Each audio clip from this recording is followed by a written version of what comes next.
vote, the yeas are 230 and the nays are 199. The resolution is adopted.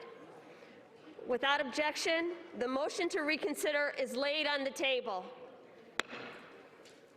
In a rare vote, the House removes Georgia Representative Marjorie Taylor Greene from both of her committees. The vote was nearly down party lines. 11 Republicans did cross over to join Democrats to eject Greene from those committees.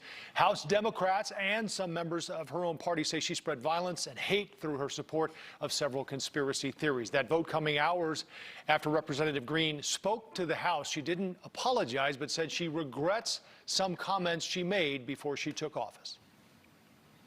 I never said any of these things since I have been elected for Congress. These were words of the past, and these things do not represent me. They do not represent my district, and they do not represent my values. Greene was on the Education and Labor and Budget committees. The vote has drawn criticism from some Republicans who say Democrats have not stripped members of their own party involved in controversy from committee memberships.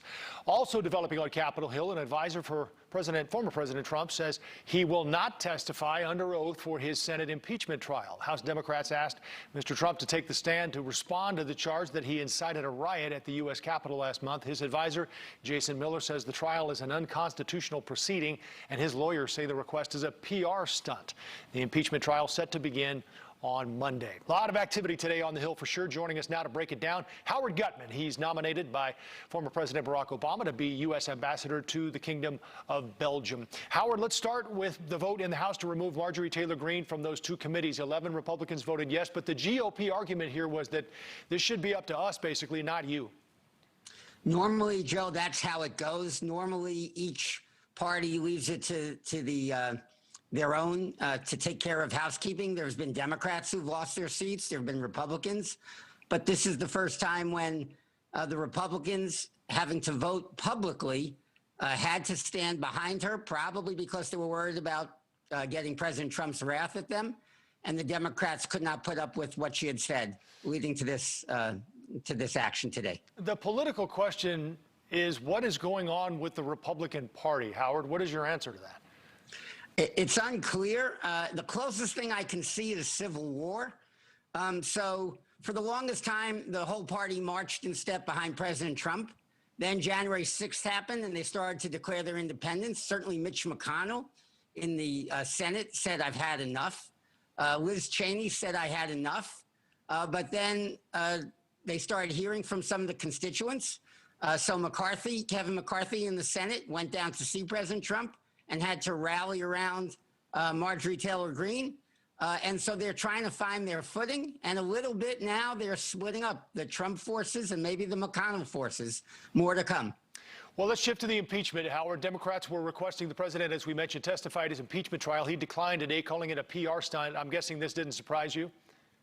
Well, twofold. On the one hand, the norm is, it didn't surprise me. David Schoen, his lawyer, is a friend of mine. David's a good lawyer. This would be a perjury trap. It would be a publicity stunt.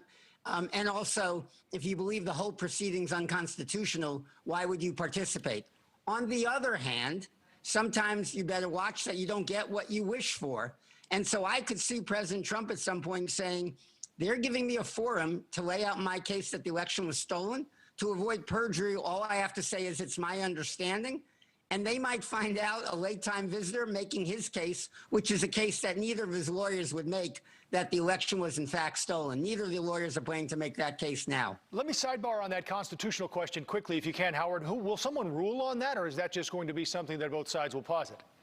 Impeachment is a political process. By the way, if you wanted to go after the president for criminal wrongdoing, he's no longer in office, you could indict him. Impeachment is a political process. The ruling will be by the vote. We already know how the movie ends up. We saw the final act before the movie began. 45 Republicans are going to vote against it, so he's not going to get convicted. But this will be a political show fest. You think the Democrats went too far with this, though, that they should have gone with a bipartisan censure? I do, because right after they impeached but didn't send the articles to the Senate, you had Mitch McConnell, the Senate Majority Leader, Minority Leader, say, I've had enough of Donald Trump. You had Lindsey Graham say enough is enough. You began to have the senators turn their back. In fact, Elaine Chao, Mitch McConnell's wife, quit the cabinet. You had the Republicans beginning to turn their back on President Trump and move on. But by actually going after him in the Senate and making them raise their hand pro or con, you forced President Trump to become sympathetic. It's a little hard to make President Trump a martyr or a sympathetic figure, but right now the Republicans are rallying around him because they took it this far. Okay. You said you were friends with David Schoen. I'm curious. First, it's been hard to find a lawyer to take this case. The last 5 left. Aside from this stage, why would Schoen take it? I'm shocked at the legal profession. I was a lawyer for 27 years. Lawyers, it's not about who they would vote for. It's about their duty. It's like asking an oncologist, would he treat Donald Trump despite his politics for cancer? A lawyer the quality of David, who's serious about the profession, will represent a client ethically and vigorously. It's not about what side you believe politically or your views of January 6th. It's a client to represent. In this case, David is a talented, originally civil rights lawyer, so the Democrats would be applauding him. He represents controversial figures. Partly it pays the bills, and partly it's a good challenge for any lawyer. But most of what he does is, in fact, civil rights law on the side that the Democrats would find quite sympathetic.